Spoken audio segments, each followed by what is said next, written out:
आज हम पढ़ेंगे इम्बैलेंस्ड ग्रोथ थ्योरी अर्थात असंतुलित विकास का सिद्धांत।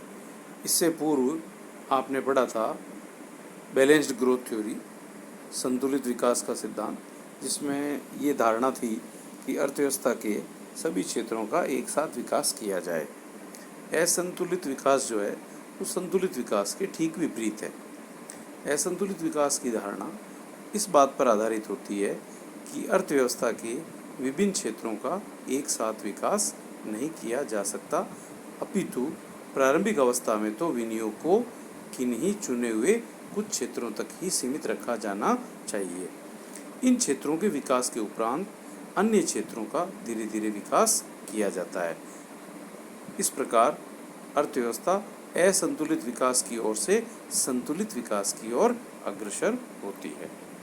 असंतुलित विकास के सिद्धांत की व्याख्या करने वाले प्रमुख अर्थशास्त्री हैं professor Hirschman, Rostow, professor Singer, Marx, Fleming, वोयर, वॉमी, प्रोफेसर रुजिना, किंडलबर्गर इत्यादि अर्थशास्त्री। असंतुलित विकास के सिद्धांत की पूर्ण व्याख्या करने का जो श्रेय है वो प्रोफेसर हर्समैन को जाता है। अब हम पढ़ रहे हैं हर्समैन की असंतुलित विकास संबंधी व्याख्या। हर्समैन ने अपनी पुस्तक थी स्ट्रेटेजी ऑफ इकोनॉमिक डेवलपमेंट में एक तर्क प्रस्तुत किया कि अर्थव्यवस्था को सुनिश्चित रूप से असंतुलित बनाना ही आर्थिक विकास का सबसे अच्छा तरीका है।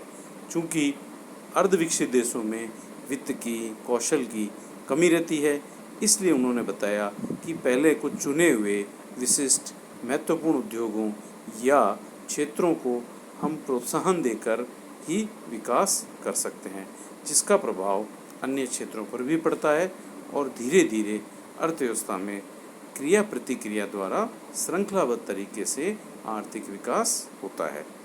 यही नहीं, यदि अर्धविकसित देशों के सीमित साधनों को सभी क्षेत्रों में फैला दिया जाए तो उसका वो रिजल्ट या वो अच्छा प्रभाव नहीं मिलेगा। जहाँ जहाँ इस प्रकार की कोशिश की गई उसका कोई परिणाम नहीं निकला, है ना। इसमें केवल कुछ उद्योगों के जमघट अवश्य खड़े हो गए। अतः इनका मत ये था कि अर्थव्यवस्था के मुख्य मुख्य क्षेत्रों में विनियोग करने से विनियोग के नए अवसर उत्पन्न होंगे, जिससे आर्थिक विकास का मार्ग प्रशस्त होगा। अब हर्समैन ने विनियोग की जो क्रियाएं हैं उनको दो भागों में बांटा है। पहला है एसओसी अर्थात सोशल ओवर हेड कैपिटल, सामाजिक ऊपरी व्यय पूंजी। दूसरा है डीपीए डायरेक्टली प्रोडक्टिव एक्टिविटीज अर्थात प्रत्यक्ष उत्पादक क्रियाएं।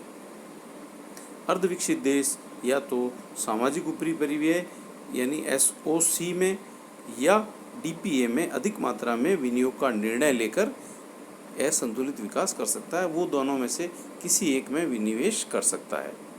अब बात आती है सामाजिक ऊपरी व्यय पूंजी क्या होती है, इसके द्वारा कैसे असंतुलन निर्मित होता है। सामाजिक ऊपरी व्यय पूंजी में वे क्रियाएं शामिल की जाती है जिन पर अन्य औद्योगिक क्रियाएं निर्भर होती है, जैसे सड़क, सिंचाई, जल विद्युत परियोजनाएं, परिवहन, प्रशासन आदि। ये आधारभूत ढांचे के अंतर्गत आता है।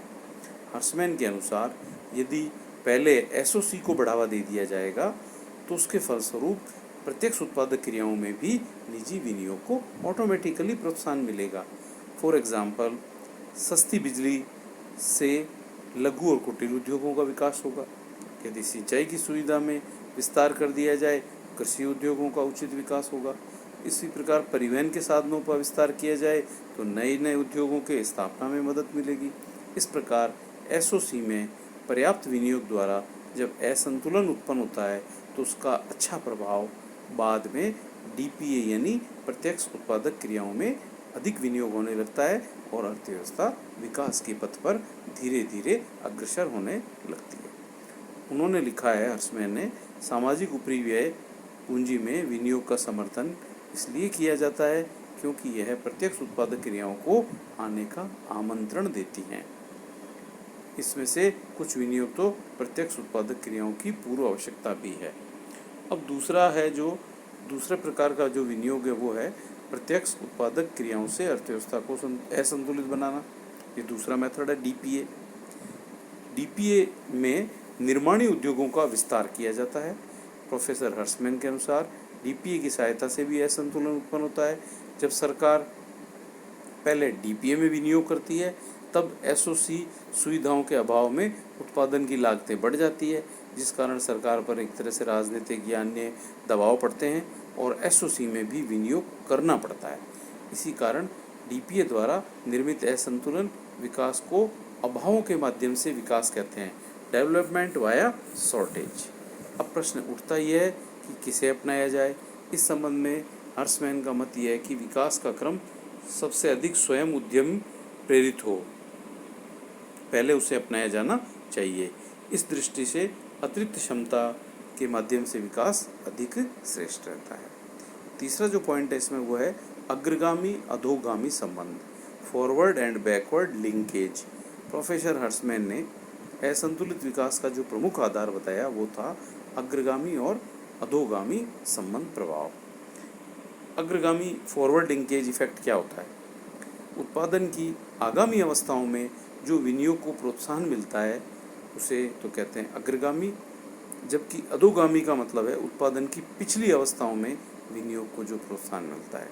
हर्समैन का कहना था कि हमारा उद्देश्य उन उद्योगों का पता लगाना चाहिए जिनका संयुक्त प्रभाव का अभिप्राय है अधोगामी प्लस अग्रगामी अधिकतम हो, उन उद्योगों में पहले निवेश करना चाहिए।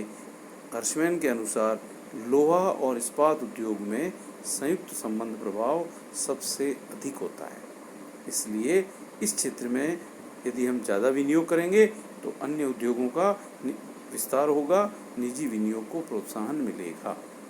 अब हर्समैन ने इसको एक डायग्राम के द्वारा बताया है, जिसमें एक्स अक्ष पर हमने डीपीए विनियोग और वाई अक्ष पर एसओजी विनियोग को मापा है। ABCD समोत्पत्ति वक्र हैं, इससे आप परिचित हैं। ये समोत्पत्ति वक्र क्या दर्शाते हैं ये आप फर्स्ट ईयर में पढ़ चुके हैं। जब हम अपेक्षाकृत ऊंचे समोत्पत्ति वक्र पर जाते हैं, राष्ट्रीय आय में वृद्धि होती है। एक रेखा है मूल बिंदु से 45 डिग्री का कोण बनाती हुई।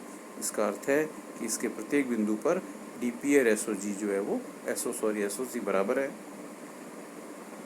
जब एसओसी को पहले बढ़ाया जाता है तो अर्थव्यवस्था गहरी रेखा यानी AA1, BB1, CC2 का अनुसरण करती है, और अर्थव्यवस्था में डीपीए को पहले बढ़ाते हैं तो जो डॉटेड लाइन है आपकी AB1, BC1, CD1 का अर्थव्यवस्था अनुसरण करती है।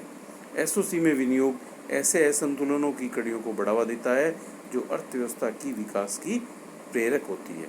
असंतुलन की एक कड़ी विकास को प्रोत्साहित करती है और नवीन असंतुलन की कड़ी उत्पन्न होती है और फिर आर्थिक विकास की प्रक्रिया को आगे से आगे जन्म देती रहती है। असंतुलित विकास की जो मुख्य बातें इस प्रकार हैं, मुख्य क्षेत्र में ही विनियोग किया जाए। इस सिद्धांत के अनुसार तीव्र आर्थिक विकास के लिए कुछ सेलेक्टेड जो फील्ड हैं, एरिया हैं, उन्हीं में विनियोग होना चाहिए। प्रोत्साहन और दबाव पर आधारित है ये सिद्धांत प्रोत्साहन और दबाव पर आधारित है।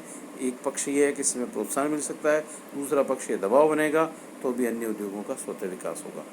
बड़े धक्के के सिद्धांत को स्वीकार करना, इस सिद्धांत में भी बड़े धक्के के सिद्धांत को स्वीकार किया गया है। भूतकालीन विकास तथ्य पर आधारित, यह सिद्धांत भूतकालीन विकास के तथ्यों पर आधारित है और उसी आधार पर नवीन उद्योगों को प्रोत्साहन दिया जाता है। असंतुलनों की श्रृंखला, यह सिद्धांत असंतुलनों की श्रृंखला पर आधारित है। असंतुलन की एक कड़ी विकास के अन्य मार्ग को प्रशस्त करती है। सामाजिक ऊपरी पूंजी का महत्व, यद्यपि विकास के सिद्धांत में सरकार के विनियोग के संबंध में कोई उल्लेख नहीं है, फिर भी एसओसी यानी सार्वजनिक क्षेत्र का इसमें विशेष महत्व प्रतिपादित किया गया है। मूल्यांकन, यह है आर्थिक विकास की योजना के मूल्यांकन में स्वतंत्र रूप से बाजार यंत्र पर नहीं छोड़ना चाहिए। अब है असंतुलित विकास के लाभ कौन कौन से हैं। पहला, इससे तीव्र आर्थिक विकास होता है, विनियोग है, आविष्कार है, नव प्रवर्तन को बढ़ावा मिलता है। दूसरा, आधारभूत ढांचे की स्थापना होती है, सहायक उद्योगों का विकास होता है, आधारिक संरचना का विकास होता है। ये एक व्यवहारिक सिद्धांत है, यथार्थ सिद्धांत है।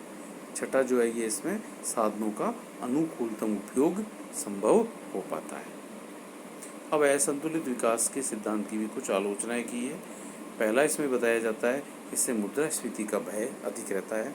जब किसी विशाल उद्योग में ज़्यादा जोर दिया जाता है, उत्पादन होने में तो काफ़ी देर लग जाती है, तो मुद्रास्फीति उत्पन्न हो सकती है। इससे अपव्यय होने की संभावना रहती है। अवरोध है, पॉल स्ट्रीटन के अनुसार इस सिद्धांत में केवल ये बताया गया है कि अर्थव्यवस्था के सक्रिय क्षेत्र निष्क्रिय क्षेत्रों को स्फूर्ति देते हैं, किंतु उनके कुछ अवरोध आ सकते हैं, उनका उल्लेख नहीं किया गया है। असंतुलन द्वारा विकास करना व्यर्थ है। कुछ अर्थशास्त्रियों का ये मत है कि तकनीक है, अविभाज्यताएं हैं, अनुमानों की त्रुटियां, मांग और पूर्ति के बेलोच स्वभाव के कारण असंतुलन की स्थितियों का उत्पन्न होना आवश्यक नहीं है। समाजवादी समाज के लिए सीमित महत्व, इस प्रकार का जो सिद्धांत है ये है समाजवादी अर्थव्यवस्थाओं के लिए सीमित महत्व रखता है। अनिश्चितता में वृद्धि, यह सिद्धांत विदेशी व्यापार विदेशी पूंजी सहायता पर अधिक निर्भर है, इससे अनसर्टेनिटी बढ़ जाती है। राज्य का संदिग्ध कार्य क्षेत्र, असंतुलित विकास के सिद्धांत में राज्य के कार्य क्षेत्र को संदिग्ध रखा गया है। अब प्रश्न ये है कि संतुलित और असंतुलित में कौन सा अपनाया जाए, कौन सा बेटर है। कहते हैं वैसे विकास की दोनों पद्धतियों का जो अध्ययन किया गया तो दोनों के अपने गुण दोष हैं, किसी को भी आदर्श नहीं माना जा सकता। संतुलित विकास एक प्रक्रिया तथा एक ध्येय दोनों हो सकता है। असंतुलित विकास के समर्थक संतुलित विकास को एक ध्येय के रूप में देखते हैं, परंतु ध्यान रखने योग्य बात है कि ये दोनों पद्धतियाँ एक दूसरे की विरोधी नहीं होकर पूरक हैं। बलवीर साहनी के शब्दों में, आर्थिक विकास के आयोजन के लिए कोई एक पद्धति पूर्ण रूपेण उपयुक्त नहीं है। विकास अर्थशास्त्र की ही प्रकृति ही ऐसी है कि कोई भी एक पद्धति स्थिति काय सिद्धांत के विपरीत लागू नहीं होती। पॉल स्ट्रीटन ने भी ये लिखा है, असंतुलित विकास विधि से विकास की दर निश्चित रूप से अधिक रहती है, परंतु इसका अर्थ ये नहीं है कि समन्वय और पूरक नियोजन पक्ष की बिल्कुल अवहेलना कर दी जाए। इस प्रकार दोनों ही पद्धतियों को अपनाने से बाह्य मितव्ययताओं का सृजन होता है। तो इस प्रकार ये सिद्धांत है और ये बात यही पूरी करते हैं। धन्यवाद।